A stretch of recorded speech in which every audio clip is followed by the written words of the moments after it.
ናችሁ? እንዴት ዋላችሁ? ሁላችሁንም እንደ ሰዓት አቆጣጠራችሁ ሰላም ሰላም ብያለሁ። ሰላማችሁ ብዝት ይበልኝ ማለት ነው። ዛሬ ይዤላችሁ የመጣሁት አዲስ ድራማ ነው ማለት ነው። በጣም የሚወደድና በጣም አስተማሪ የሆነ ነው። እንደምትማሩበት ተስፋ አድርጋለሁ። ሀሳብ አስተያየት ካላችሁ ኮሜንት አስቀምጡ ማለት ነው። ለዚህ ቻናል ደግሞ አዲስ ከሆናችሁ ሰብስክራይብ አድርጉ። ነባሮች ላይክ፣ ሼር እያደረጋችሁ አበረታቱ። ቻናሌ ከበፊቱ በጣም ሙትት ነው ያለው ማለት ነው። እውነቴን ነው። አብሶ ረመዳን ወደ በቃ የለም ማለት ይቻላል ማለት ነው። በጣም ደክሞብኛል። ስለዚህ የቻላችሁ ሼር አድርጉልኝ፣ ላይክ አድርጉልኝ ማለት ነው። ኢንሻአላህ ቢዝሚላህ ይነሳን ብዬ ተስፋ አደርጋለሁ ማለት ነው።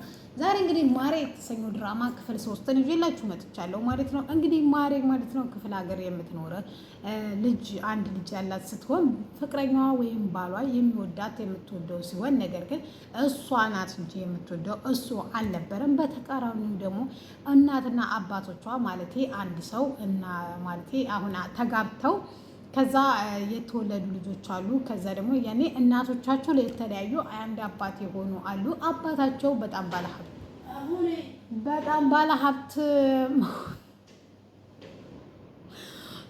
ባለሀብት ነበረ ማለት ነው። ስለዚህ ያው እንትን ብሏን ማለት ነው። ያው ለሀብቱ ሲሉ የሁለቶቹ 3 ልጆች ናቸው። 2 ልጆች ከአንድ እናት፣ 3ቶቹ ደግሞ ከአንድ እናትና ከአንድ አባት የሚወለዱ ናቸው። ስለዚህ ውርሱ እንዳልኳችሁ እንግዲህ የማሬ አባት የተሰኘው በጣም ሀብታም ነው። 2 ልጆች ወይም 3ቱ ልጆች ግን ከ3ቱ ማለት ከ2 ለሚወለዱት የአንደኛዋ ወይም የክፍለ ሀገሯ ማለት ክፍለ ሀገር እንግዲህ በጣም ባለሀብት ስለሆነ ልማት ያለማን ወይም አርሶ አደር መሬት እንትን አላቸው ማለት ነው። እዛም ሀገር በዛም የተነሳ ነው እነማሬ አገር ወይም እነማሬ የተወለዱበት አገር እነማሬ ሊወለዱ የቻሉት በዚህ የተነሳ ነው ማለት ነው። ስለዚህ ከተማ ያሉት ወንድሟንና እሷን ፈጽሞ አይወዷቸውም ወይም ሀብቱን ይካፈሉናል ብለው በመስጋት ማለት ነው አባታቸውን በበሽታ አድክም አድርገው ወይም መድኃኒት የተለያየ መድኃኒት እየሰጡ አድክመው እንዲሞት ነው የሚፈልጉት ማለት ነው። ማሬ ወንድም ደግሞ ታላቅ ወንድሟ ደግሞ ቤተሰቦችን ወይም አባቴን ልጠይቅ ባባን ልጠይቅ ብሎ እንግዲህ ወደ አዲስ አበባ እንደመጣ ማለት ነው። ገና እቤት ሳይደርስ የማሬ ወንድም ታላቅ ወንድሟ ከሌላ እናት የሚወለደው ማለት ነው አብይ ጋር ተገናኝተው አብይ ማለት የማሬ አባት የቅርብ ወዳጇ ማለት በእድሜ ቢበላለጡም ትልቅ ልጃቸው ቢሆንም ነገር ግን የሚስጥራቸው አካፋይ የሆነው አብይ ግን እሱም መንገድ ላይ ተገናኝተው ሲገሉት አይቶ ነበረ። ነገር ግን ምንም ነገር ምክንያቱም የማሬ አባት ልጆት ሞቷል ለማለት ለራሳቸው ደክመው ስለነበረ በዛ ላይ ደግሞ ሌላ ሀገር ለስራ የሚሄድበትም አጋጣሚ ነበረ ማለት ነው አብይ። ስለዚህ ወደ ታሪኩ እንትን ስል ማለት ነው እሱን ከገደሉ በኋላ ወደ ማሬ ይሄዳሉ ማለት ነው። ወንድሟ ይሄዳል ማለት ነው። ጥቁር እንትን ለብሶ እንግዲህ ያባረራታን ማለት ነው። ከዛም ገደል ውስጥ ትገባለች። ራሷን ገደል ውስጥ የከተተች መስሏት፣ ነገር ግን ከገደሉ ስር ድንጋይ ስር ተደብቃ ነበረ። ወንድሟ ደግሞ ወዳው እንግዲህ ሲያት ገደል ገብታለች ብሎ ለእህቱ የምስራቹን ከነልጇ ቀበሪያት መጣ ሆይ ምክንያቱም የነማሬ እናት ወይም እንትን የምትባለው ኢትዮጵያ ላይ መንፈስ የእናቷ መንፈስ ምናምን አለባት የተባላለች። ምክንያቱም ያዙራ ተነሷ ማለት ነው እና ያ የሚጥላት የእናቷ ውቃዊ ነው ወይም መንፈስ ነው ተብሎ ይታሰባል ማለት ነው። በዛም አማካኝነት እንደዛ ስለሚባል ማለት ነው ያን ምክንያት በማድረግ እንግዲህ አዙሮ ጥሏት ገደል ገብታለች ከነ ልጇ ብሎ ወንድሟንም እንግዲህ እሷን ማሬንም ገለናል። ምንም እንግዲህ ወዳ የሀብቱ ብቸኛ ወራሽ ምክንያቱም ታናሽ እህታቸው ደግሞ የራሳቸው ታናሽ እህት የሆነችው ማለት ነው ከእናትም ከአባትም የማይለዩት ማለት ነው ሱሰኛ እንድትሆን ሲጃራ እንድታጨስ የተለያዩ ሺሻዎች እንድትወስድና ራሷን በሱስ ውስጥ እንትን ብላ በቃ ምንም ነገር እንትን እንድትበራሷ በሱስ እንድትሞት እያረገቻት ነው እህቷ ማለት ነው። ከዛም እንግዲህ ጣጣችንን ጨርሰናል ብለው አባታቸውን ይገሉታል። ይሄ ሁሉ ሲሆን ግን እናታቸው በህይወት አለች።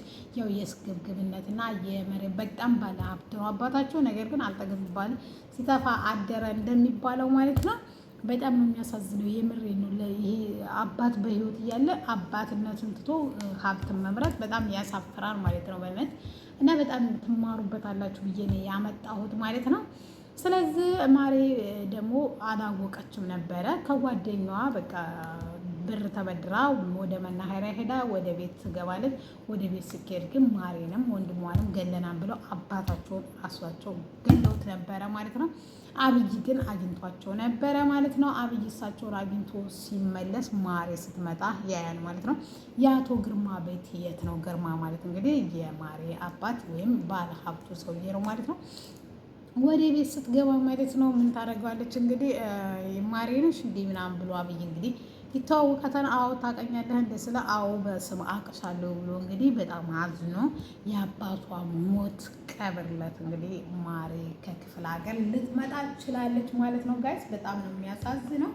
በጣም ነው እንትን የሚለው ማለት ነው። ማሬ እንግዲህ አባቴን ሳላስታመም ምን ሆንክብኝ እያለች እንግዲህ እያለቀሰች ነው ማለት ነው። እነዛ ግን መሰሮች ማለት ነው እንግዲህ እንዳልኳቸው 2 እህትና 1 እንዳሉ ማለት ነው። እንዴት በህይወቷ ኖረች እንዴት አልሞተችም ብለው እንግዲህ እሷም እንግዲህ እንዴት መጣች ስትላት አንድ ተጥላቶቻችን አንድ የሚያባረረ ሰው ነበረ ከእሷም ምጭ ነው እና አብዬንም ወንድሜም መጥቶ ከ2 ወር በላይ ሆነው እና ጠፋ አይደውልም። ስለዚህ ልጠይቅ ነው የመጣሁት ስትለው ወንድሟም እንደሞተ ሳይነግሯት ለቅሶውን እያስተዛዘኑ ታላቅ እህታቸው ደግሞ አንድ ባል አላት ማለት ነው። ባል አግብታለች። እሱ ግን ሸርሙጣ ነው። የአብይ ሚስት ነው የሚወደው ማለት ነው። ስለዚህ አብይ ደግሞ ከፊልድ ሲወጣ ሚስቱን ከሌላ ወንድ ጋር እንግዲህ ተኝታ ያያታል ማለት ነው። ከዛም አብይ ሚስቱን ለማስደሰት ምክንያቱም ሚስቱን ሲያገባት ውጭ ሀገር ወይም አሜሪካን ለመውሰድ ነበር ማለት ነው። ስለዚህ እሱ ስላተሳካለት ብዙ ታስሮና ብዙ ተሰቃይቶ ስለመጣ ብዙ ቤተሰቦቹን ብዙዎቹ ስላስወጣቸው እኔ ተንግዶ ወደ መሄድ አልችልም፣ ነገር ግን ሚስቴን እዚሁ አስደስቼ አሜሪካን የሚያስንቅ ነገር ነው ፈጥረው ብሎ እየተሰራ ያለ እንግዲህ 5 ሚሊዮን ብር አለበት ማለት ነው። ያን ካላመጣህ ብለው እንግዲህ የሚያስፈራሩ ሰዎች አሉ። ነገር ግን ያን ቪዲዮ ተጠቅሞ ምክንያቱም ያች እህታቸው የሚያገባችው ባሏ ያው ገንዘቧን ነው እንጂ እሷን አይፈልግም። ስለዚህ ለሚስት የገቢ ምንጭ ለሆነችው ከማሳይብህ 5 ሚሊዮን ብር አምጣ ብሎ ከፎቶ ጋር ቴክስት አድርጎለታል ማለት ነው። አብይ እንግዲህ ምን ይደርስበታል ወይም ለሚስቱ ሽሞዋ ይነግራታል ወይስ አይነግራትም የሚለውንም በደንብ ነው የምናየው ማለት ነው። ማሬ ግን በጣም ስለተጨነቀች እና እንትን ስላለች የቤታችሁ ሰራተኛ ሳትቀር የእንትና ወንድም ሲሞት ባይኗ አይታለች፣ ተደናብራለች። ነገር ግን ምንም አማራጭ የላትም ማለት ነው። ዛሬ ፖሊሱን እንግዲህ ቀጥረውታል ማለት ነው። ፖሊሱን ሲቀጥር እንግዲህ ፖሊሱ መዘጋጃ የዛ ጊዜ ፎቶን አሳይተ ማንም ሰው የኛ ነው እናውቀዋለን ስላላሉ ያው እንግዲህ እንትን ብለናል ይሏታል ወይም መዘጋጃ ተቀብሯል በክብር። ነገር ግን ወንድምሽ አርፏን ሲሏት እንግዲህ በጣም ትናደድና አብይ አንተ ነህ ምክንያቱ የወንድሜ መሞት ትለዋለች ማለት ነው። ምክንያቱም የአቶ ግርማ ልጆችም ከሌላ የሚወለዱትም እሱን አይወዱትም። እንትና ግን አደራ ተብሏል ወይም አደራ አለበት ማለት ነው። የአቶ ግርማ አደራ ማሬንና ወንድሟን እንዲሁም ልጆቹንና ትንሿ ልጃቸውን በገንዘብ ያተበረዘችውን ማለት ነው። እሷን ሶስቱም እየዘፈቋት ስለሆነ አባቷንም በጣም የምትወድ ስለሆነ ማለት ነው። እሷንም አደራ ሌላውን የሀብት ውርሱንም ጨምሮ ለነሱ አንዳንድ ድርጅትና ከተሰጣቸው በኋላ ለትንሿ ይሰጥ ተብሏል ማለት ነው። ማርያም ይሄን ስታይ ነው እንደዚህ አይሆንም፣ ምክንያቱም እኔ እናንተ ጋር አልኖርኩም። ስለዚህ የበለጠ እናንተ ናቸው አባቴን ያስታመማችሁት፣ እናንተ ናቸው ማግኘት የምትችሉት ብላለች ማለት ነው። ጠበቃው ግን ይሄ መሆን የሚችለው ያው ከንትን በኋላ ነው ማለትም ከፍርድ ቤት በኋላ አንቺ የፈለግችውን መስጠት ትችያለሽ በማለት እንግዲህ ጠበቃው ከዛ ሄዷል። ነገር ግን እዛ ድረስ እንዳያጠቋትም ፈርቷል ማለት ነው። ነገር ግን ያው ቢያጠቋትም እነሱ ናቸው ስለሚባሉ አሁን ይጠነቀቃሉ ተብሏል ማለት ነው። ነገር ግን ማሬ ማለት ነው ትንሿ ልጇ በፎቶ ስለምታውቀው አባቷን አይተዋለች። ነገር ግን ከእህቷ ጋር ስለተጣላ ሮጦ ነበር የወጣው። እየጠራችው ራሱ አልሰማትም ነበረ። ማሬ ግን እዚህ የለም አትጥሬ እሱ ካልሽ እመታሻለሁ ትላታለች ማለት ነው። ውዶችዬ ከዚህ ከድራማ ምን ተማራችሁ? ይቀጥል ወይስ አይቀጥል የሚለውንም ሀሳብ እዛው ላይ ጣል አድርጉበት ማለት ነው። ምክንያቱም በጣም አስተማሪ ነው ብዬ ነው። እውነቴን ነው። ለገንዘብ ተብሎ አባት የሚገደልበት፣ እህት ወንድም የሚገደልበት ጭካኔ ነው። ከዚህ ብዙ ነገር እንማራለን ብዬ ተስፋ አደርጋለሁ ማለት ነው። ከወደዳችሁ ላይክ ሼር አድርጉ።